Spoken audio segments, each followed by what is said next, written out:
দেবে কোরআনের জন্য, তারপরেও ইসলামী আন্দোলন থেকে এক চুল তারা সরে যাবে না, ঠিক কিনা? প্রিয় ভাইরা আমার, এই জন্য যেই কথা বলছিলাম, কুরআনুল কারীমের কথা যারা বলবে তাদের সম্মান মর্যাদা বাড়িয়ে দেয় কে? আল্লাহ রাব্বুল আলামিন বলেন, লাউ আনজালনা হাযাল কুরআনা আলা জাবালিন লারাআইতাহু খাশিআন মুতাসাদ্দিআন মিন খাশিয়াতিল্লাহ ইলা আখিরিল আয়াত।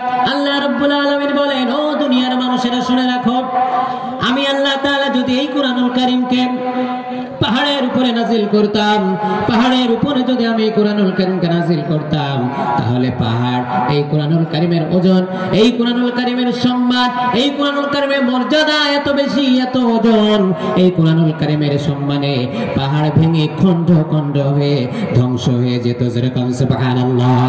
সুতরাং কোরআনের সম্মান কম না বেশি? এর সাথে যারা সম্পর্ক করবে, এই কোরআনের আন্দোলন যারা করবে, কোরআনের আইন বাস্তবায়নের জন্য যারা আন্দোলন করবে, তাদের সম্মান বৃদ্ধি করে দেয় কে? যতই বাংলার জমিনে কোরআনের আন্দোলন যারা করে, তাদেরকে যতই অত্যাচার করা হোক না কেন, তাদেরকে নিশ্চয় নির্যাতন করলেও তারা কখনো এই কোরআন থেকে দূরে সরে যাবে না। কথা বলেন ঠিক কিনা? প্রিয় ভাইয়েরা আমার, আল্লাহ রাসূল সাল্লাল্লাহু আলাইহি ওয়াসাল্লাম বিদায় হজের বছরে ১৬ লক্ষ সাহাবীদের সামনে বক্তব্য দিচ্ছেন। উটের পিঠের উপরে বসে বসে তিনি বক্তব্য দিচ্ছেন। বক্তব্য দেওয়ার এক পর্যায়ে সাহাবা আজমাইনরা লক্ষ্য করে দেখলেন আল্লাহ রাসূল সাল্লাল্লাহু আলাইহি ওয়াসাল্লামের কপাল ঘেমে টপ টপ করে ঘামগুলো পড়তেছে। তিনি যে উটের পিঠের উপরে বসে আছে, সেই উটটি থরথর করে কাঁপতে কাঁপতে উটের ৪টি পা শক্ত মাটির ভিতরে গেড়ে যাচ্ছে। আল্লাহ রাসূলের বক্তব্য শেষ হয়ে গেল। সাহাবীরা জিজ্ঞেস করলেন, ইয়া রাসূলুল্লাহ, ইয়া হাবিবাল্লাহ, আপনি তো পূর্ব বক্তব্য দিয়েছেন, কিন্তু এমন দৃশ্য আমরা দেখি নাই। আমরা লক্ষ্য করে দেখলাম যে আপনার কপাল বেয়ে বেয়ে টপ টপ করে ঘাম ঝরতেছে। বক্তব্যের এক পর্যায়ে আপনার কপাল বেয়ে বেয়ে টপ টপ করে ঘাম ঝরতে পারে, এটা স্বাভাবিক, কিন্তু আপনার চেহারাটা লাল হয়ে গেছে। আমরা লক্ষ্য করে দেখলাম আপনি যে উটের পিঠের উপরে বসে আছেন, সেই উটটির ৪টি পা শক্ত মাটির মধ্যে গেড়ে যাচ্ছে। এর কারণটা কি?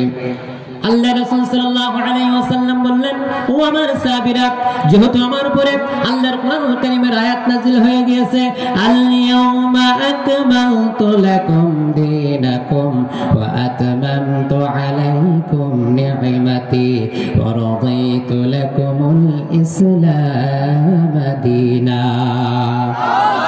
যেহেতু আমার উপরে এই কোরআনুল কারীমের আয়াত নাযিল হয়ে গেছে, এই কোরআনুল কারীমের সম্মান এত বেশি, মর্যাদা এত বেশি, ওজন এত বেশি, আমি রাসূল তো দূরের কথা, আমি যে উটের পিঠের উপরে বসে আছি, উটটি পর্যন্ত সহ্য করতে পারছে না। উটের ৪টি পা থরথর করে কাঁপতে কাঁপতে কোরআনের ওজন সহ্য করতে না পারে, তার মাটির মধ্যে তার ৪টি পা গেড়ে যাচ্ছে। বলেন সুবহানাল্লাহ। তাহলে কোরআনের সম্মান মর্যাদা কম না বেশি? আবার আপনারা বলেন, আরেকটি কথা আপনাদেরকে বলি, সেটা হলো কোরআনুল কারীম নাযিল করেছেন কে? আরো জোরে বলেন ভাইরা, বলেন। এর সংরক্ষণ করার দায়িত্ব কে নিয়েছেন? আল্লাহ রাব্বুল আলামিন সূরাতুন নাহলের ৯ নম্বর আয়াতে কারিমায় বলেন, ইন্না নাহনু নাযালনা যিকরা ওয়া ইন্না লাহু লাহাফিজুন। আমার আল্লাহ রাব্বুল আলামিন বলেন, আমি কোরআন নাযিল করেছি এবং এর সংরক্ষণ করার দায়িত্ব আমি আল্লাহ তাআলা নিজে নিয়েছি। প্রিয় ভাইরা আমার, এবার আপনারা কয়েকটা প্রশ্নের জবাব দেন। সেটা হলো, এই আমিরপুরে আমরা যারা বসবাস করছি, আপনারা যারা আছেন, এই আমিরপুরের সকল মানুষ যদি একত্রিত হয়ে মসজিদ মাদ্রাসাগুলো থেকে যদি কোরআনের কপি নিয়ে নেয়, নিয়ে নেওয়ার পরে যদি সেই কপিগুলো পোড়ায় দেওয়ার মাধ্যমে তারা কোরআনকে আমিরপুর গ্রাম থেকে উৎখাত করতে চায়, বলেন আপনারা উৎখাত করা কি সম্ভব? আমিরপুরের লোক যদি না পারে, তাহলে চুয়াডাঙ্গার লোক পারবে? চুয়াডাঙ্গার কয়েক লক্ষ ভোটার 1-2 আসন মিলিয়ে তারা সকলেই মিলে চেষ্টা যদি করে তারপরও কোরআনুল কারীমকে উৎখাত করা সম্ভব নাকি? প্রিয় ভাইরা আমার, বাবাজিরা আমার, যদি তা না হয় এই বাংলাদেশে প্রায় 18 থেকে 20 কোটি মানুষ, 18 থেকে 20 কোটি মানুষ যদি একত্রিত হয়ে সমস্ত মসজিদ মাদ্রাসাগুলো থেকে যদি কোরআনুল কারীমের কপি নিয়ে এসে পড়ায় দেয়, তাহলে বুঝি কোরআনুল কারীম উৎখাত করা সম্ভব? তাও সম্ভব নয়।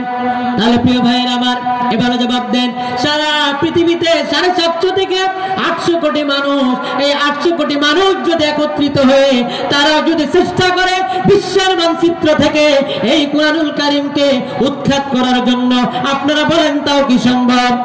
কারণ কি? কারণ হলো কোরআনুল কারীম নাজিল করেছেন আল্লাহ, আর এর সংরক্ষণ করার দায়িত্ব আল্লাহ নিজে নিয়েছেন। কথা বলেন ঠিক কিনা?